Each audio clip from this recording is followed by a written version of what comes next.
श्री स्वामी समर्थांचे 30 प्रभावी उपाय, आयुष्यातील सर्व संकटे होतील दूर. हॅलो नमस्कार, श्री स्वामी समर्थ. मी रेश्मा तुम्हा सगळ्यांचं रेश्माच्या दुनियादारीमध्ये पुन्हा एकदा स्वागत करते.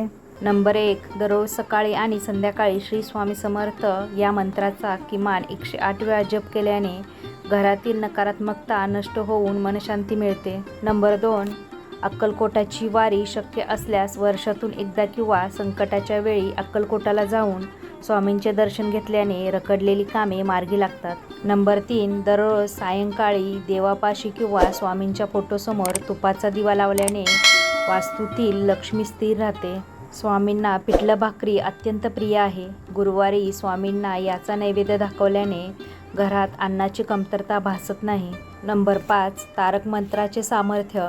आजारपण किंवा भीती वाटत असल्यास निशंक होई रे मना या तारक मंत्राचे पठण करावे.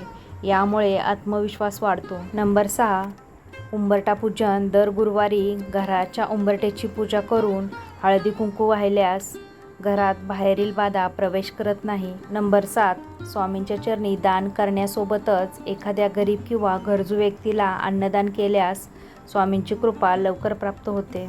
नंबर 8, घरातील आजारपण दूर करण्यासाठी स्वामींचे स्मरण करून घराच्या मुख्य प्रवेशद्वाराला कडुलिंबाच्या पानाचे तोरण लावावे. नंबर 9, ज्यांना आयुष्यात खूप मोठं संकट आहे त्यांनी स्वामी चरित्र सारामृताचे 21 किंवा 51 दिवसाचे पारायण करावे.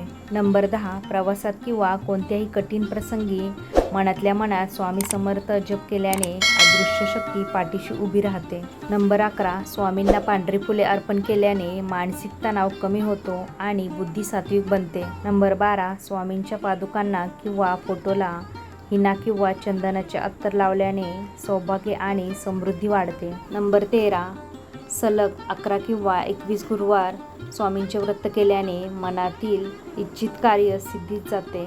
नंबर 14, स्वामींच्या लीला आणि अनुभव इतरांना सांगितल्याने आपल्यावरील स्वामींची कृपा अधिक दृढ होते.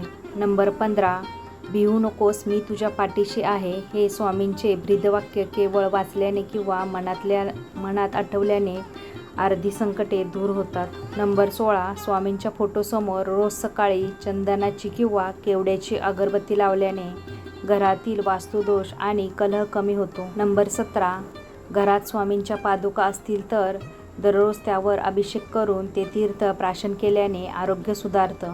नंबर 18, कामात वारंवार अडथळे येत असतील तर स्वामींचे स्मरण करून मुंग्यांना साखर आणि पीठ खाऊ घालावे. नंबर 19, रोज सकाळी स्वामींना खडीसाखर आणि वेलचीचा नैवेद्य दाखवून तो प्रसाद म्हणून खाल्ल्यास वाणीत गोडवा येतो आणि संवाद सुधारतो. नंबर 20, गुरुवारी पिंपळाच्या झाडाला पाणी अर्पण करून स्वामी समर्थ मंत्राचा जप केल्याने पितृदोष शांत होतो. नंबर 21, ज्यांना घराचे स्वप्न पूर्ण करायचे आहे त्यांनी स्वामींना गूळ फुटाणे किंवा डाळीचा नैवेद्य अर्पण करावा. नंबर 22, अक्कलकोटाची किंवा स्वामी समर्थांच्या मठातील विभूती कपाळाला लावल्याने नजरदोष आणि भीती दूर होते.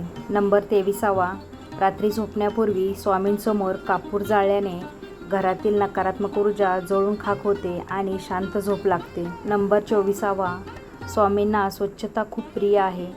ज्या घरात देवारा आणि घर स्वच्छ असते तिथे स्वामींचा वास कायम राहतो. नंबर 25, स्वामींच्या प्रकट दिनी किंवा गुरुवारी गरजूंना पांढऱ्या रंगाचे वस्त्र दान केल्याने सामाजिक प्रतिष्ठा वाढते. नंबर 26, गुरुवारी औदुंबर वृक्षाला 11 प्रदक्षिणा घातल्याने कठीण कामे सोपी होतात. नंबर 27, रोज सकाळी स्वामींच्या नावाने कडुलिंबाचे 1 पान प्रसाद म्हणून खाल्ल्यास शरीरातील विषारी द्रव्ये निघून जाण्यास मदत मिळते. नंबर 28, स्वामींचे भक्त होण्यासाठी आधी आपल्या घरातील थोरा मोठ्यांचा आणि संतांचा आदर करणे आवश्यक आहे, तरच स्वामी प्रसन्न होतात. नंबर 29, एखादे संकट खूप मोठे असेल तर स्वामींच्या चरणी 1 नारळ ठेवून स्वामी तुम्हीच आता रक्षण करा अशी प्रार्थना करावी. नंबर 30, पूजा करताना किंवा जप करताना शक्यतो मौन पाळावे. यामुळे पूजेची शक्ती अधिक पटीने वाढते. तर मंडळी, आजची माहिती तुम्हाला कशी वाटली नक्की कमेंटमध्ये सांगा. माहिती आवडली असल्यास व्हिडिओला जास्तीत जास्त लाईक करा, शेअर करा, सबस्क्राईब करा. पुन्हा भेटूया आपण उद्याच्या नवीन व्हिडिओसोबत. तोपर्यंत सगळ्यांना श्री स्वामी समर्थ. जय जय स्वामी समर्थ.